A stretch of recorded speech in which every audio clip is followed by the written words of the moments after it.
Hi అందరికీ good morning జై శ్రీరామ్.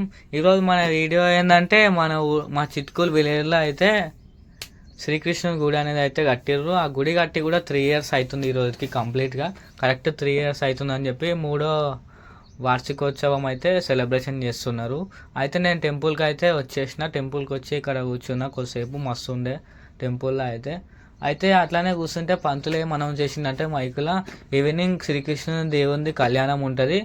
అట్లనే కళ్యాణంకి అందరు భక్తులు రావాలి. మళ్ళీ ఇట్లనే ఏంటంటే ప్రసాదం కూడా ఎవరైనా తేవాలనుకున్న వాళ్ళు తీసుకురావచ్చు. పక్కా అందరు తీసుకురావాలి. మీరు తెచ్చిన ప్రసాదం స్వామికి సమర్పిస్తామని చెప్పిండు. అయితే పంతులు అట్లా చెప్పంగా నాకైతే ఐడియా వచ్చేసింది ఏంటంటే పక్క మనం అయితే పులిహోర చేసి తీసుకోవాలని చెప్పి నేనైతే అనుకున్నా.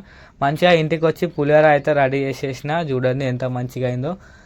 ఇది కనుక ఎవరైనా గుడికి వచ్చిన వాళ్ళు ఈ బౌల్ చూడండి, మనది బౌల్ ఉంటుంది. ఇట్లాంటి బౌల్లో ఉన్న పులిహోర ఎవరైనా టేస్ట్ చేసి ఉంటే కామెంట్ రూపంలో తెలియజేయండి టేస్ట్ ఎట్లా ఉందనేసి. రైట్ మరీ ఉంటా.